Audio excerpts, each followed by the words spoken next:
haven't played any 1-2 recently, by that I mean 2NL, so let's do a 2NL on Zoom play and explain today. Welcome to the show.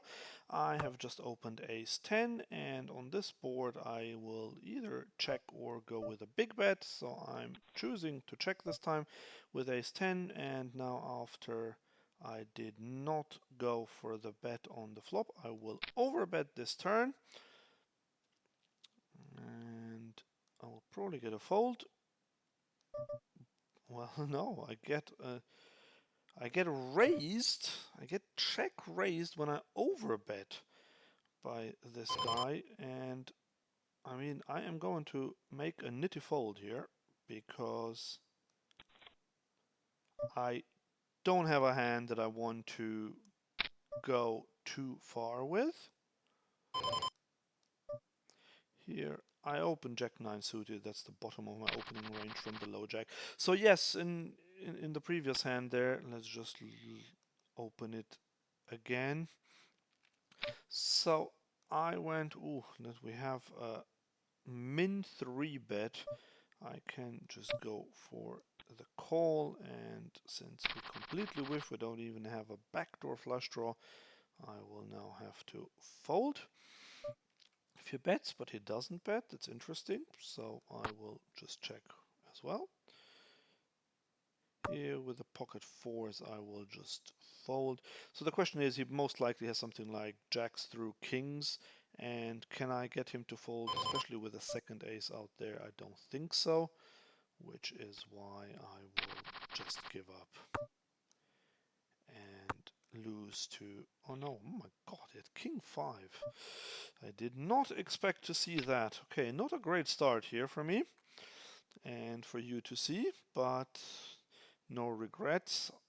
But that was interesting to see that this guy, just want to make a note that he 3-bet min 3-bet king 5 suited BBV low jack. Okay, we have a hand here, so this will be a very small c-bet with a7. Now that he called on the flop, we can either go big or check. I will opt for the check, telling him that I don't have a 10. 10-8 off, I can fold here, and I'm just going to check. I don't have a ton of showdown value, but I don't think I can get him to fold much, and there we go. We do win this one. Okay, here we have someone who limps the button, so I am going to go even bigger here, 5.5. Yeah, so I just wanted to talk again about that one hand that I can't find now anymore. Anyway, so when I had the ace 10 there, I opened ace 10, flop came ace queen 5, I think. I checked the flop, then I wanted to make up for lost value by overbetting the turn, and I mean, I don't know what he really represents there, but he fairly quickly check raised there after I bet big. Here we're up against a player in the big blind, so I'm normally not going too big on this flop, but oh, actually, sorry, I am going quite big on this flop. It's king queen 4, so that's okay. Here on the right table, I will exploitatively go for a raise, and can we get, yes, I think we can get some more value here, even though we only have king jack. And if he calls, we will check back the river. He doesn't, and now we get, well, that's an interesting one. He min raised from the button, and now he's going quite big with a 4-bet after that, so I will just fold. But normally that's a good exploit to take, but I think I might be too tuned to playing higher stakes than 2NL. But here now we definitely have a great squeezing opportunity with ace king, and here this guy opened to 5x and I have ace queen. Now I will just fold ace queen, even though it seems very nitty, but against the 5x open, you don't have to defend much, and I was still in early position there, and the hijack and the low jack opened, so I don't need to go too big. On the left here, this is not a good board to c-bet, definitely going to check this one. And now the thing is, we have a lot of showdown value with our ace high, and even though we have a pretty good draw, no need to go for a bet. King 8 suited is a that will be a fold, and I will tell you why very soon. And he checks as well, and we win the hand against. Well, what did he have? Well, I keep getting this hand. I want to see this hand here. And he had king 4. Okay. Right, so the reason why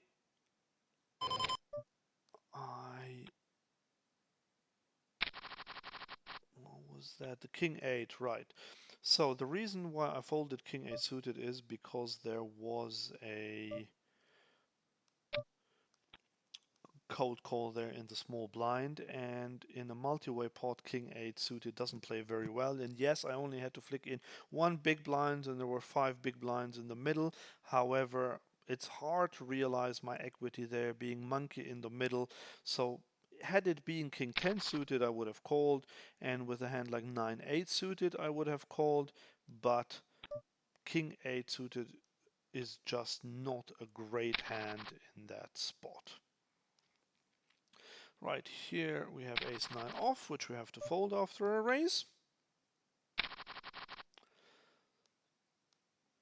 So yeah, it's been a while since I played 2NL. I can feel I'm a bit rusty because I just give players too much credit for things. But I think they sometimes just do really funky, weird stuff. And I have to get used to that once again. Okay, we have a limp on the button. I am definitely going to isolate with a hand like ace-jack. Jack-9 suited is a fold against a 3x raise there. Would be even against a smaller raise.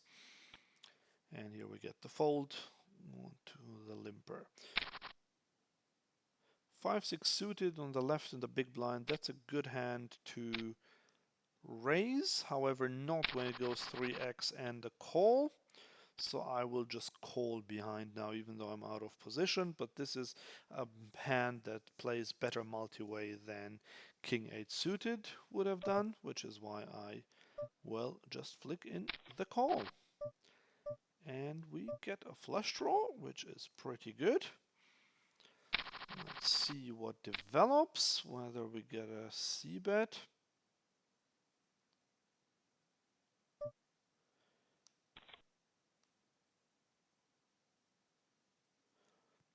He's tanking a lot. Okay, now I have a big draw here, so now I am going to go fairly big. I'm going to overbet this one, because in case we get called, we still have quite a few cards that can bail us out, which is any 3 and any spade, but we just take it down with 6 high. Very happy about that. Yeah, so if you have any questions, guys, just let me know, whether it's about this or whether it's about anything else poker related. I'm very happy to get going with some discussions, or if you'd like to see something. Okay, here we have a player who is most likely a recreational player, not having a full stack and cold calling the small blind against the button. And here we have probably someone who is a better player for raising, although that said, he is raising to 10 big blinds there, so the squeeze is not great. But with king 9 suited, I just don't want to get involved. I will fold. Wouldn't be terrible, but still. Okay, here we have king 10. I can once again go with a big bet. I won't put a lot of money in with the 10 kicker, but definitely going to c-bet there. Yeah, here I just want to see what develops. I just want to see what sort of hand the guy squeezed with in the big blind. And king 4 suit offsuit is obviously a fold. Okay, 10-8 and pocket jacks. Okay, well, it was a good fold. I had the right instinct there. And this guy, okay, called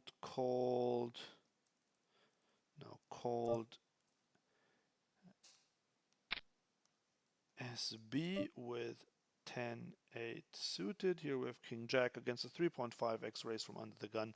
This is a fold. Again, it's a nitty fold, but it is a fold. And now I can change his tag to a complete non-crusher. Before it was just a tentative non-crusher. Pocket nines, let's open that. Okay, let's talk opening sizes again. So you can see here at 2NL, players tend to open at all sorts of stuff, from 2 big blinds to 5 big blind open raises. Here we have a cold caller, and we want to check this board quite a bit with a lot of hands, but especially with pocket nines. He now bets over half pot, and I just think he called us from the hijack. I will just give up. There is not much I can do. Here on the right, we got another cold caller in the small blind. I am going to c-bet small. We're gonna get back to the discussion about the opening sizes. So, I can see players doing it from 2 big blinds to 5 big blinds on all sorts of boards. Here I will not c-bet this one. And unfortunately now I can't c-bet with the ace being there. And the king of clubs is about the worst card that we could see. And he goes half pot. And the thing is now, I think I have to, well, I don't have to, but I think I will call because I've showed so much weakness. And I just have to call. And indeed we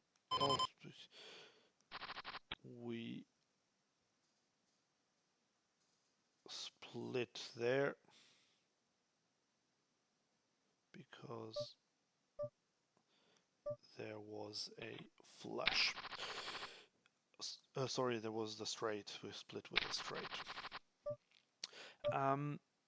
Yeah, but what I was going to say about the raise sizes, so I would say the earlier you are, the smaller you should raise.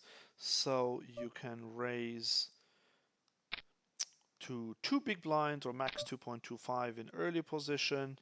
And then once you get to the button, you can go 2.5x. Here's an interesting turn. We now have a really nice set, so which is why I'm going to overbet. Fortunately, he folds. This guy here on the left, non-crusher, queen jack. I don't really want to isolate queen jack off. I would have done it with queen jack suited. Pocket aces is a hand that we will play, no matter what happens. Let's see if something develops. Yeah, so 2 big blinds from early position, then 2.25 a bit later. Then we can go 2.5 on the button and 3 big blinds in the small blind. So here with pocket aces, going to 12.5 big blinds. Unfortunately, no action. Okay, ace 10 offsuit. That's a hand we will probably play. 3 big blind raise on the button. Yeah, okay. Now we're not playing it anymore after the small blind 3 bets there. Sadly.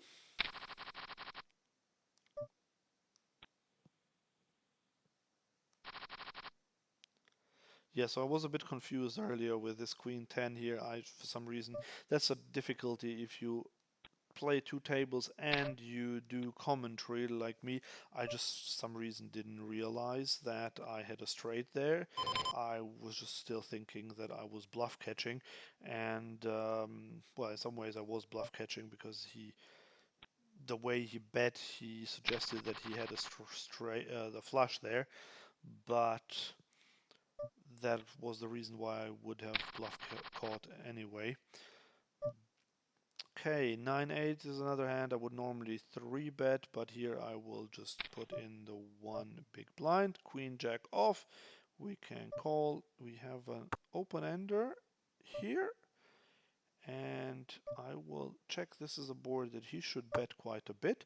Okay, same thing now. I'm going to overbet this one because I have an open-ended straight draw and a flush draw, and we get a call there. Right here, 4.5. Okay, now unfortunately all we have is a pair of nines here on the right. I have to think about it here. I will just, well, will I fold? He is very tight. I will fold this one, and here I will check. Because I've picked up some showdown value, although I don't think it's very good. Like, unless he had a draw himself, which he seems to have. Okay.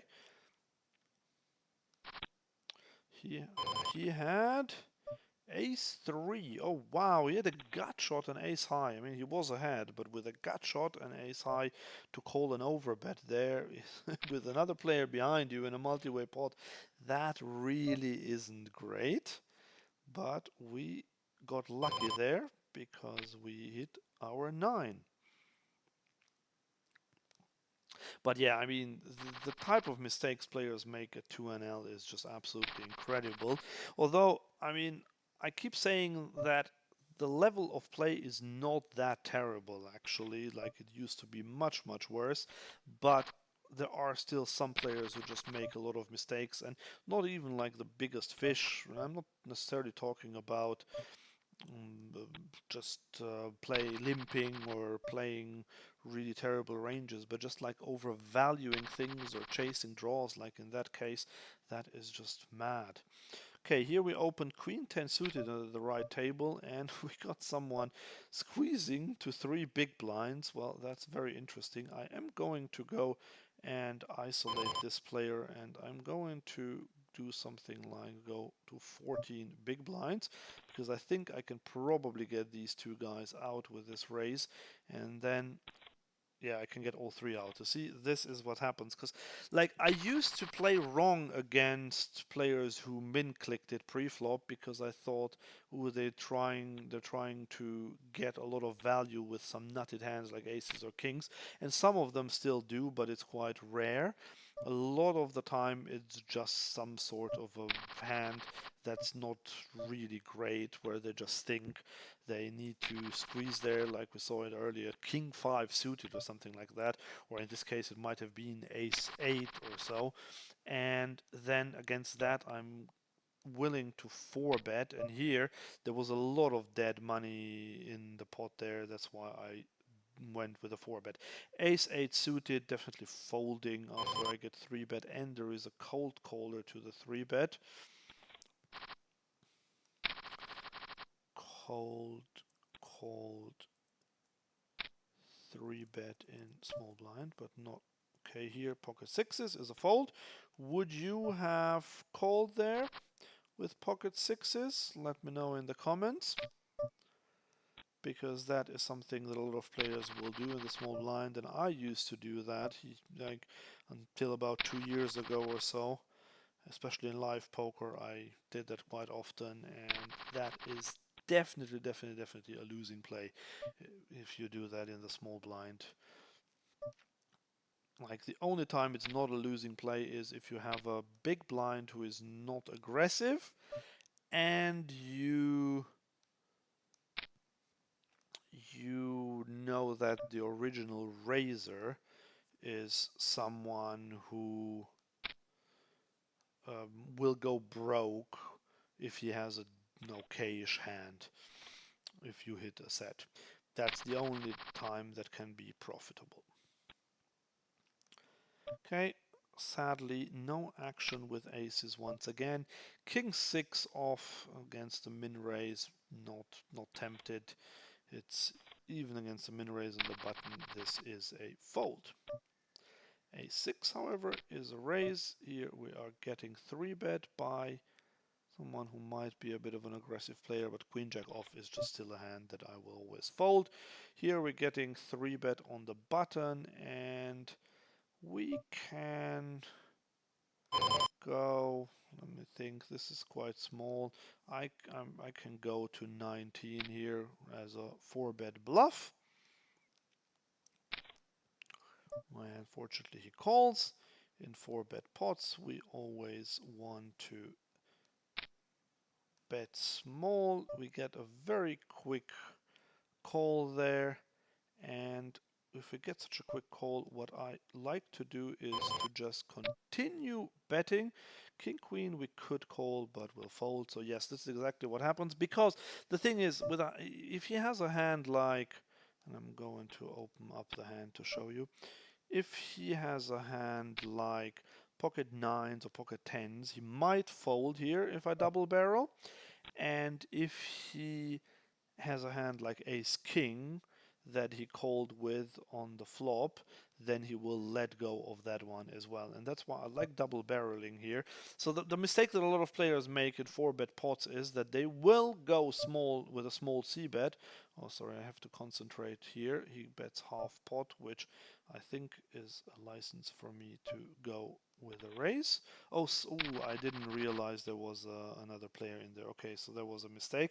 I'm talking too much, which is funny because that's the whole point of this play and explain, to talk and explain things to you.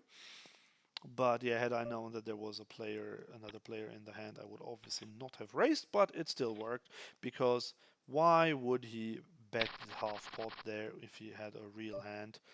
Here with king queen off, we are going to go for a 3-bet squeeze. It's a little bit loose, but I think it's okay.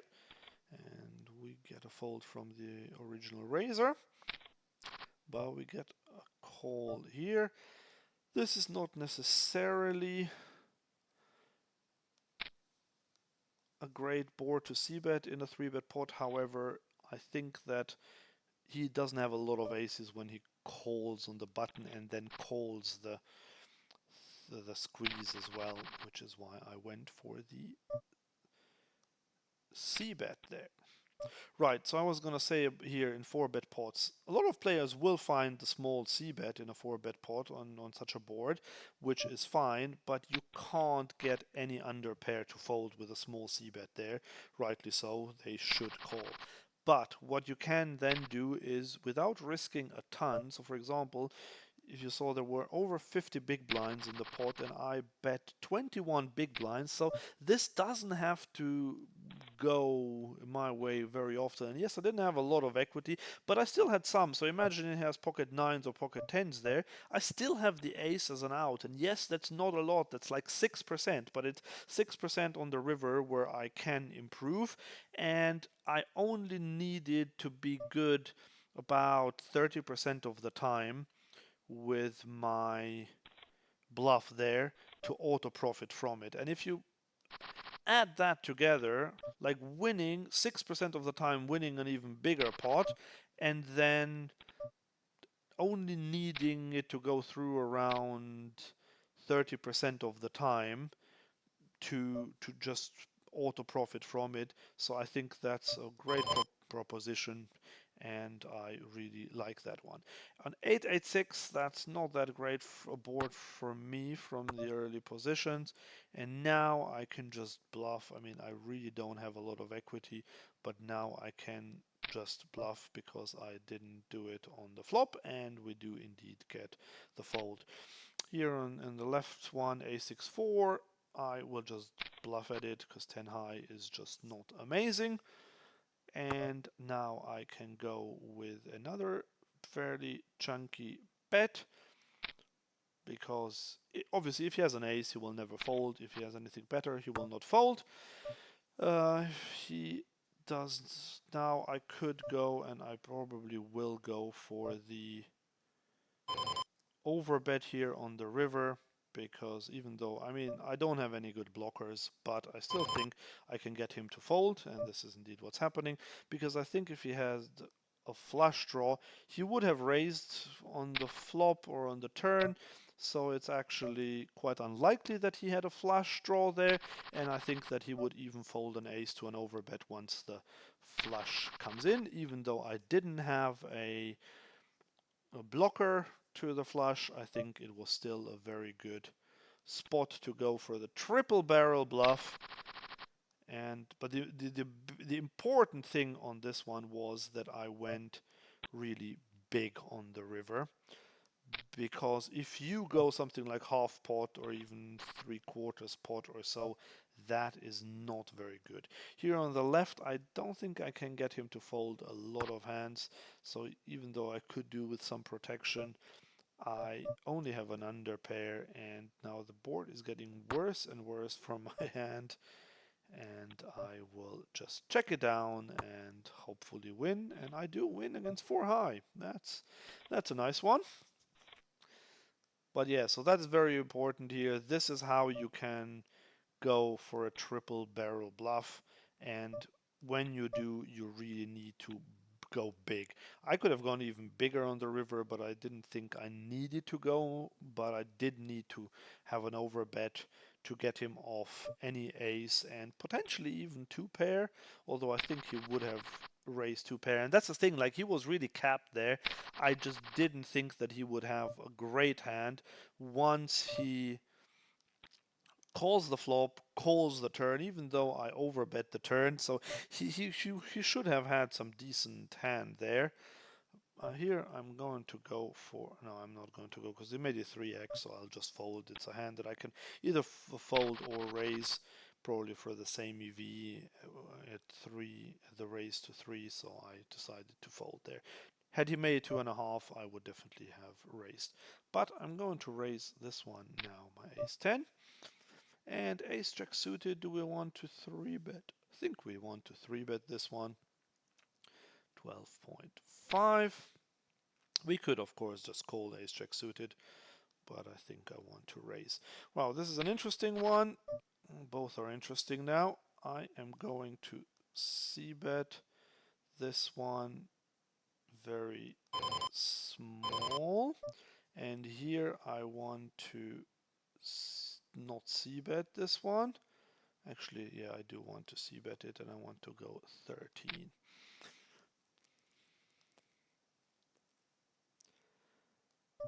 Okay, and now we are getting check raised, which is not a good sign, so I will just fold.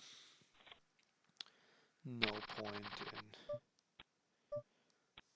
trying too hard there. I tried with one c-bet, but once he lets us know that he has a big hand in that spot, I don't think he would have done it with a bluff, so I'm almost certain that we were behind.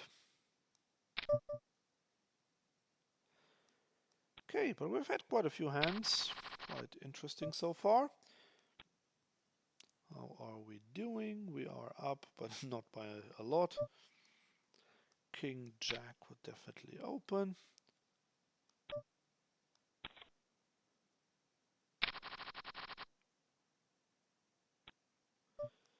Okay. King 6, easy fold, pocket jacks. Everybody's favorite hand.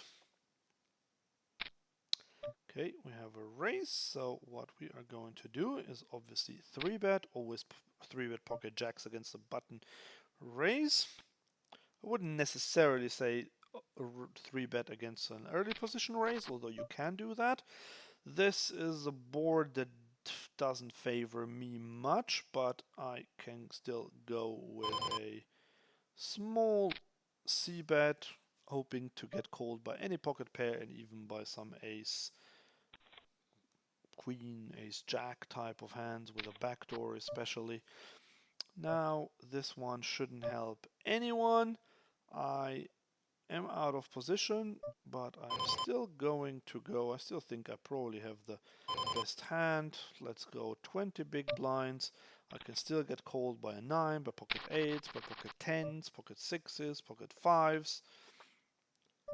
And now with top set, I don't want to do anything else than jam, because now I actually hope that he has a 7 or pocket 9s or pocket deuces or slow played pocket aces. So I'm just taking my time running into the time bank and then going for the all-in, and unfortunately snap fold. So he might have had a flush draw or just ace high really, or a pocket pair that he would just snap fold there, so that was unfortunate. But yeah, can't complain how we're running.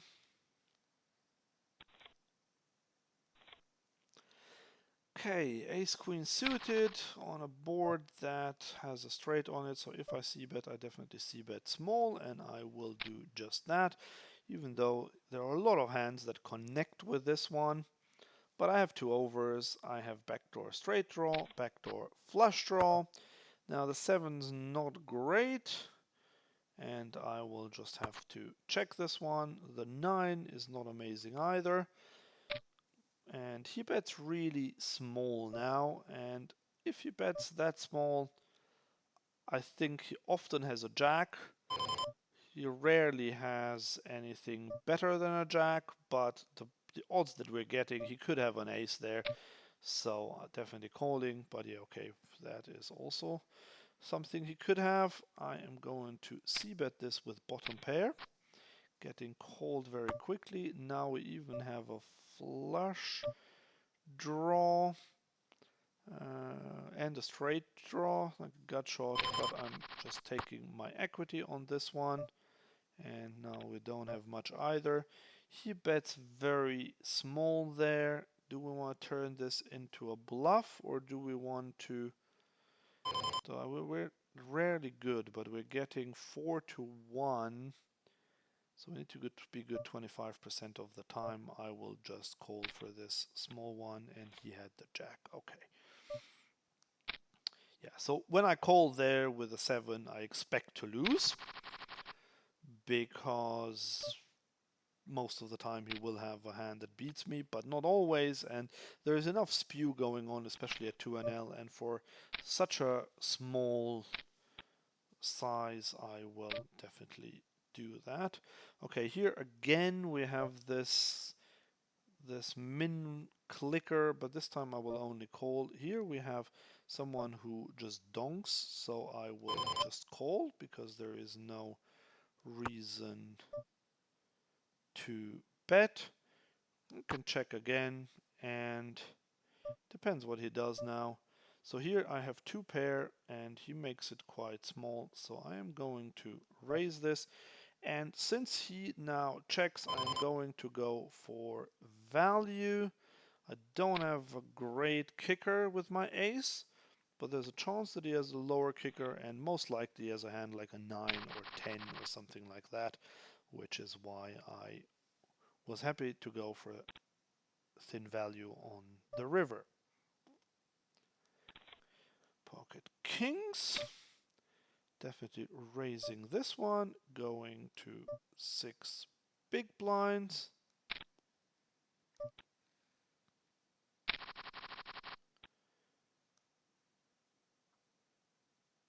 We're quite deep now, if you see 168, but I mean, it always helps when you flop top set. And this is a board that I will range bet quite small anyway. Here, king jack, just about a call. Okay, this is pretty good that we have a straight, so definitely going to c-bet it. Here now, straight is possible, but how likely is it that he has jack 10? I don't think it's very likely, so I'm going to size up, especially because we're so deep. And he calls, and now unfortunately the flush comes in and there is an ace, but I still think I have to go for value. And here on the right I will just fold. I am going to go for 40.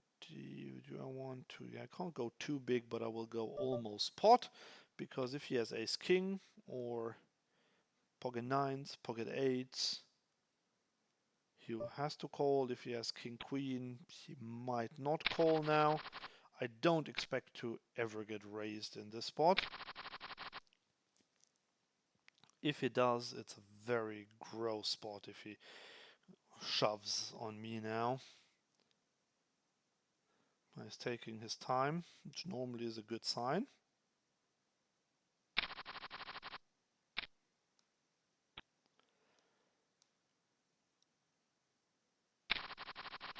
Okay, let's see what he does. He found the fold in the end. Okay. Yeah, but still doing quite all right. Okay, we have ace king. Normally you don't want to c-bet much out of position, but in this case you do want to, because king high flops are usually good for the open razor even if you're out of position. And unfortunately we just get the fold there.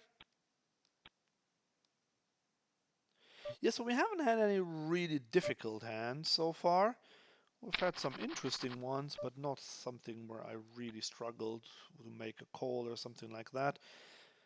But I think the most interesting one was the one where I went for the triple barrel when the flush completed.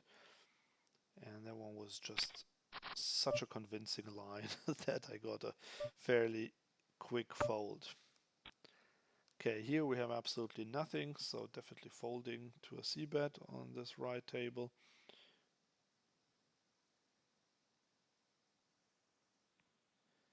But they're making me wait on both tables now. Okay, he checks. Is there any scope in betting? I don't think so. And here on the left, I just checked my option against the limper.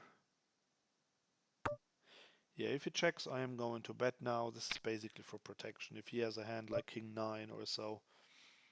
Okay, now with the queen here, definitely going for value.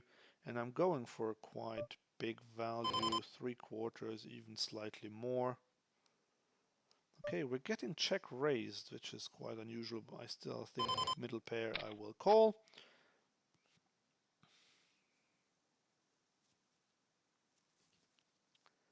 And let's see what he does. Unfortunately, we do not get the call on the right. He checks now, interestingly, on the turn. I will definitely check behind. Now there's absolutely no way I will go for value with second pair after I got check raised. So that's an interesting line, to check raise the flop, then check the turn. He checks again now, and I think I can't do anything else than check back. So I will definitely do that. And he had the deuce there. Okay, interesting. Don't think I would have gotten much out of him even if I had bet. Ace king, absolutely 3-betting this one.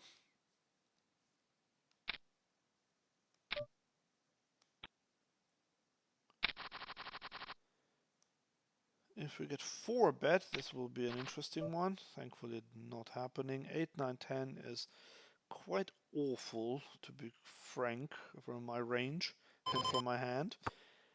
That's why I have to check. He's a fairly tight player. I might still check raise if he bets this one.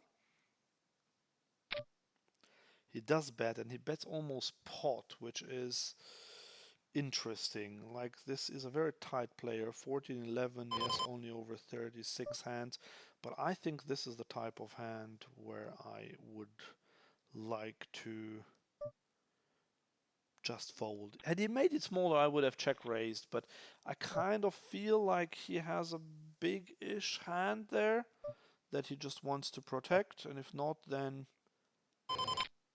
all I had was ace high, so it's not like a massive mistake to fold there, even if he bluffed me. He still had a lot of equity if he bluffed me. So here with the ace queen, I raised to 2 big blinds, and again I had someone min click it to 3 big blinds, which is why I went for the obligatory 4-bet, put more money in there with ace queen against a range that I think is not amazing. And then we had top pair, top kicker on the flop. I made a small c-bet and he just folded, unfortunately. So yeah, I think it's going quite well. We've made $3, at which at 1-2 is not too shabby. At 1-2 cents, I mean. At the end of the session, I will look at the graph as usual. So stay tuned for that.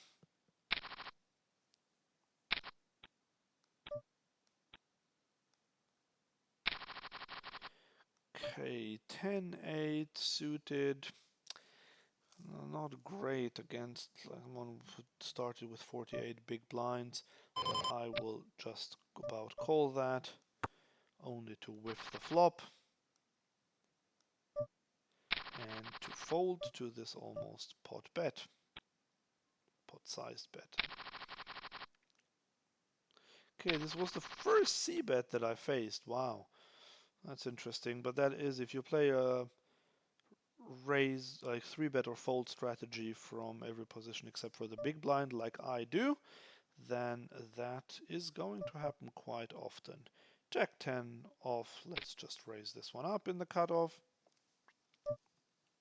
Okay, we're getting 4-bet here by a fairly tight player.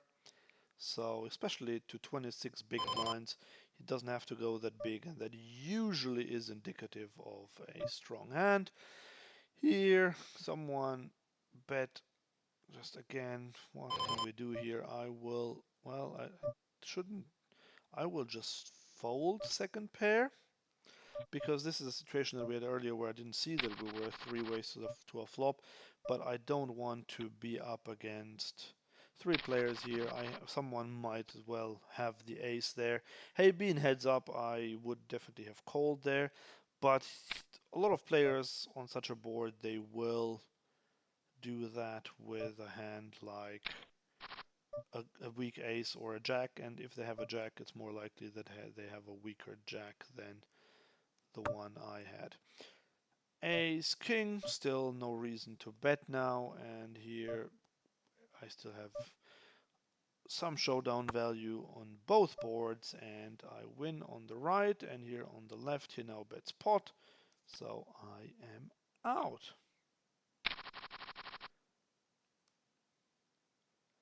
Pocket threes would be a nice hand to call in this multi-way pot.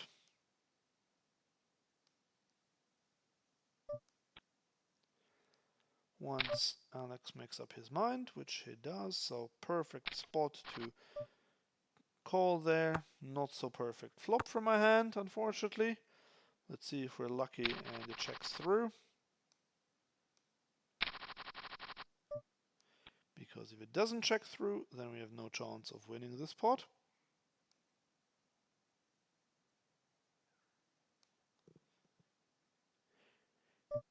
Okay, it does not check through, so unfortunately we are out. And let's make this the last orbit. Okay, we're checking our option with Jack 6 off. Flop second pair. Well, like that, I am going to go for a small bet, because if he has a pocket pair or ace high, then he will call, but unfortunately we just get the fold there. Opening ace 5 suited.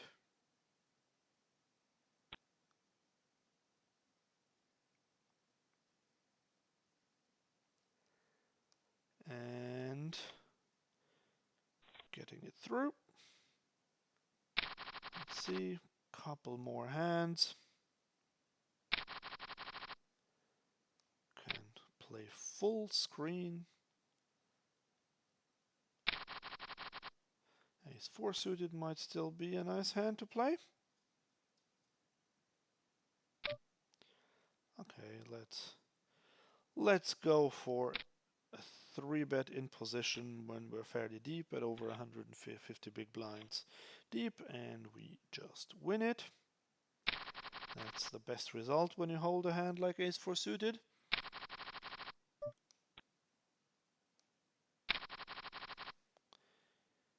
Okay, king jack, gonna open that one.